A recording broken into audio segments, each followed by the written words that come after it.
Ya, mulai. Silakan namanya. Silakan Pak Sobi. Halo Mbak Ales yang mana? Langsung sudah direkam. Lebih dulu ya. Assalamualaikum warahmatullahi wabarakatuh.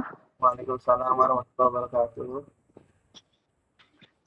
Alhamdulillahirrahmanirrahim. Hari ini kita akan mempresentasikan tugas kita yang keempat dari mata kuliah Theory of Computation, di mana di tugas keempat ini kita harus membahas atau mendeskripsikan, memaparkan salah satu jurnal atau paper yang sudah dipublish.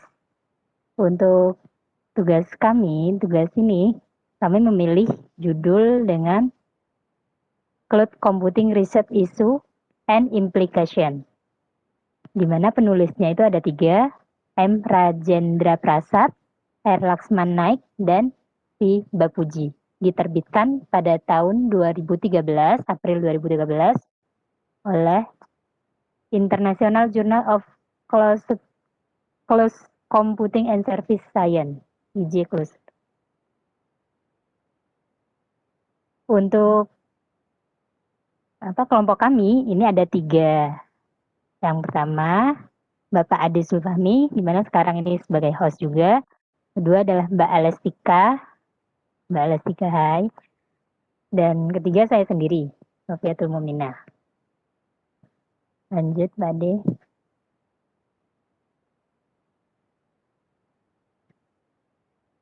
Oke, lanjut. Untuk yang akan kita bahas ini kurang lebih ada 7 poin. Yang pertama, introduction dari jurnalnya. Yang kedua adalah cloud computing, 3 service model, 4 deployment model, 5 cloud computing feature, 6 isu dan implication, 7 conclusion, kesimpulannya. Oke, kenapa kita pilih jurnal ini? Balik lagi ke pembahasan kita yang dulu, karena untuk cloud computing ini sekarang memang sedang marak-maraknya digunakan. Sesuai dengan yang di introduction,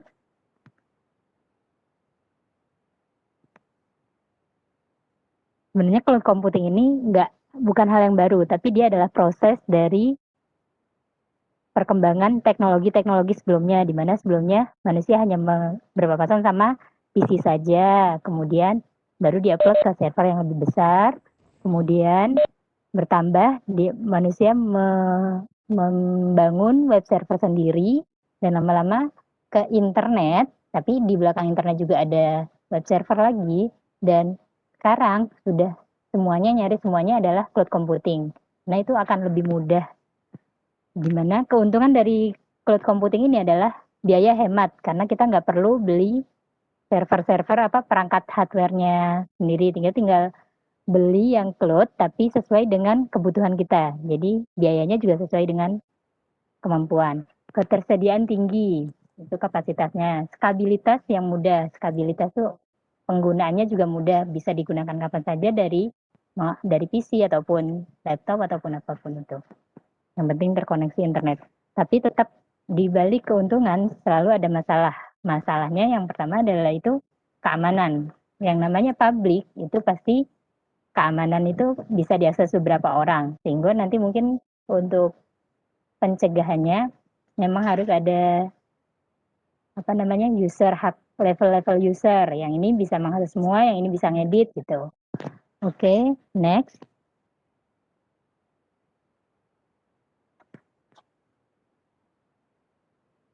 Untuk kategorinya cloud computing ini ada application, platform, dan infrastruktur. Application ini seperti kita aplikasi yang sudah online itu bagian dari cloud, bagian kecil dari cloud computing. Platform juga. Kemudian infrastruktur ini biasanya mungkin dipakai oleh ISP ya, dia kayak membangun colocation seperti itu ya. Jadi dia sewanya nanti yang kecil-kecil itu infrastruktur.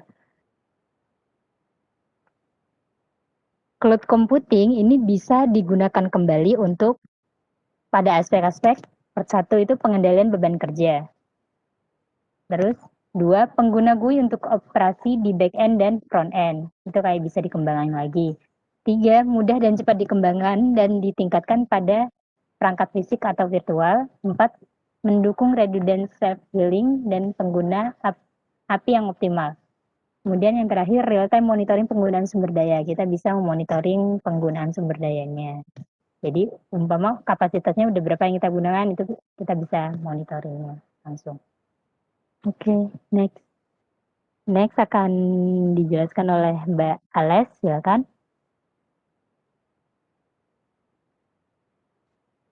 Selanjutnya ada service model untuk cloud computing. Yang pertama itu ada software as service atau SAS. Nah, penerapan model software as service ini memberikan layanan ke pengguna sesuai dengan kebutuhan yang dimintanya. Jadi pengguna itu dapat menggunakan cloud computing secara bebas. Contohnya itu ada Google, Gmail, dan Yahoo. Kemudian ada platform as service, di mana penerapan model PAS ini memberikan layanan ke pengguna berupa penyedia platform, bahasa pemrograman, dan tool yang diperlukan oleh user. Contohnya itu ada Google App Engine, Amazon Web Service, dan OpenShift. Kemudian ada infrastruktur as service atau IaaS. Penerapan model IaaS ini memberikan layanan kepada pengguna berupa pengolahan kapasitas storage, network, dan software lainnya yang dibutuhkan oleh user. Contohnya itu ada dari Windows Azure, Telkom Cloud, sama Business Cloud yang menyediakan jasa tersebut. Kemudian ada hardware as service atau HaaS, di mana penerapan model HaaS ini memberikan layanan kepada pengguna berupa virtualisasi sumber daya hardware yang dapat dikelola sendiri oleh pengguna tanpa membutuhkan data center. Contohnya itu ada dari Ingram Micro yang menyediakan jasa tersebut. Selanjutnya, deployment model dari clouding computing cloud. Yang pertama itu ada public cloud, di mana layanan computing yang menyediakan untuk masyarakat umum, sehingga penggunanya dapat mendaftarkan langsung agar dapat menggunakannya secara bebas. Contohnya itu ada Facebook, Twitter, Yahoo, Gmail. Nah, keuntungan dari public cloud ini, pengguna tidak perlu menginvestasikan uangnya untuk merawat serta membangun infrastruktur dari platform tersebut, sehingga sangat memudahkan sebagai penggunanya. Namun, kerugiannya adalah si pengguna sangat bergantung pada kualitas internet yang digunakan. Selanjutnya ada private cloud, di mana layanan komputasi ini disediakan oleh pengguna atau pemilik, sehingga resiko keamanan, kebijakan atau regulasinya dan kualitas layanannya dapat dikendalikan. Nah, keuntungannya ini dapat menghemat pengeluaran internet, namun kerugiannya investasinya besar karena kan harus menyediakan berbagai jaringan yang diperlukan untuk mengelola private cloud. Selanjutnya ada hybrid cloud atau mixed cloud, yakni gabungan antara public cloud dan private cloud.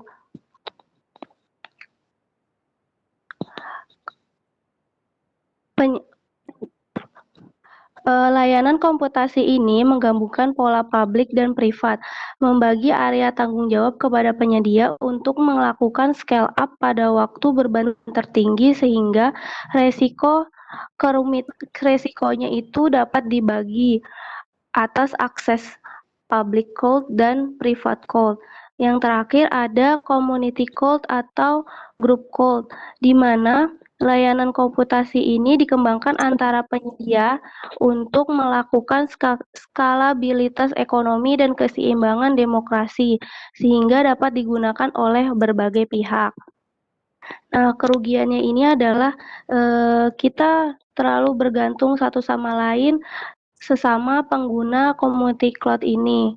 Begitu. Selanjutnya akan dijelaskan oleh Pak Fahmi.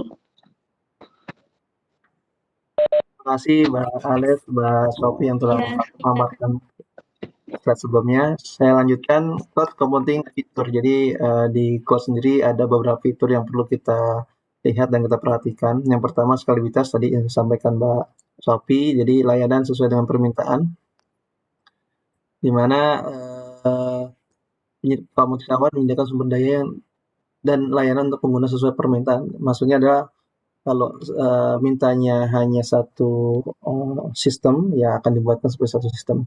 Sumber daya diskalakan di beberapa pusat data. Nah, kedua, kualitas of service. Ini QoS, komputasi awan dapat menjamin QoS untuk pengguna dalam hal perangkat keras atau performa CPU, bandwidth, dan kapasitas. Jadi ini penting sekali karena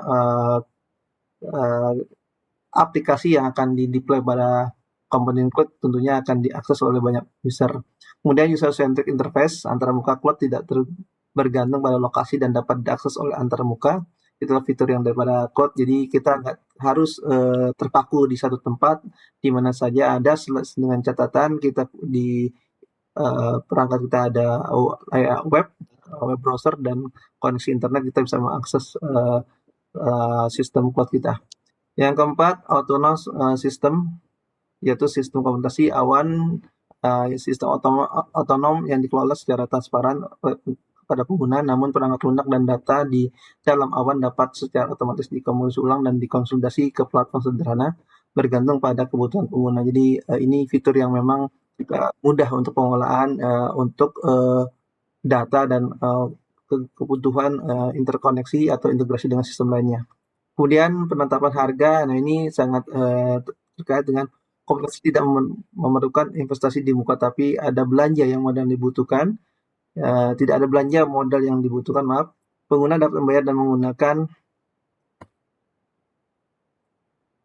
atau membayar layanan dan kapasitas saat mereka butuhkan. Jadi kalau untuk investasi mungkin agak lebih hemat, karena tidak ada lagi investasi yang sifatnya capital gitu. Jadi yang pertama kali kita adakan, jadi enggak ini karena semuanya sifatnya share service. Cloud ini sifat share service, jadi kita bisa menggunakan sehingga dapat menekan biaya yang akan kita gunakan sebagai operasional atau pengelolaan layanan di cloud service.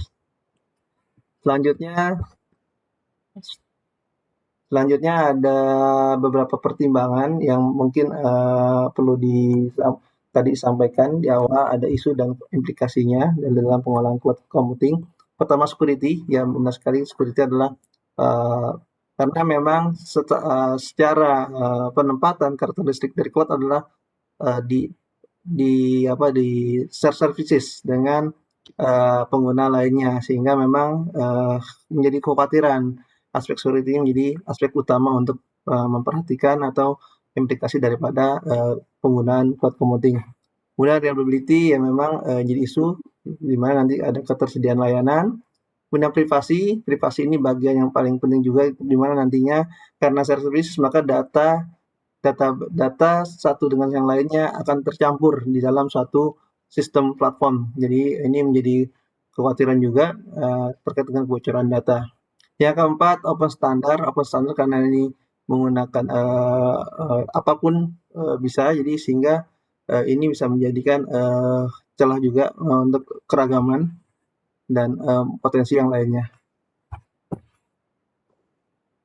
5, performance itu terkait dengan kualitas yang digunakan ya nanti pada cloud computing sehingga akan mempengaruhi kinerja daripada cloud-nya. Keenam, ada bandwidth cost, karena memang secara fundamental cloud ini kuat karena user atau pengguna harus menyediakan bandwidth yang besar, karena semua sistem diolah dalam perangkat server, sehingga di sisi user pun harus mempunyai kekuatan atau kebutuhan bandwidth yang cukup besar. Long term feasibility yaitu kedepannya memang ada kemungkinan kalau misalkan perusahaan yang nantinya kita gunakan itu juga akan berpotensi bisa jadi tutup atau seperti apa. Oke, kemudian yang ke-8 legal issue ini karena memang kebijakan daripada pengelola cloud bisa jadi berbeda satu dengan negara lainnya sehingga memang harus menjadi pertimbangan. Jadi kurang lebih ada 8 aspek yang digali oleh si penulis terkait dengan isu dan implikasi implementasi cloud computing. Nah, Pak, dari rangkaian di awal tadi ada pemaparan latar belakangnya, kemudian aspek lainnya. Nah, disimpulkan bahwa komputasi awan adalah tren perkembangan IT yang memang memberikan kita kemampuan komutasi yang kira-kira tak terbatas, skalibilitasnya yang baik sesuai dengan permintaan layanan, dan sebagainya, juga tantangan keamanan, keandalan, privasi, masalah hukum, dan sebagainya. Karena itu memang menarik semua orang, termasuk para penyerang yang memang ranah internet itu tidak ada yang menjamin, jadi keamanan di area internet tidak ada jaminan yang bisa mengklaim bahwa semua itu akan aman, sehingga menjadi penting bagi pengelola cloud bahwa keamanan dalam pengolahan cloud computing menjadi utama.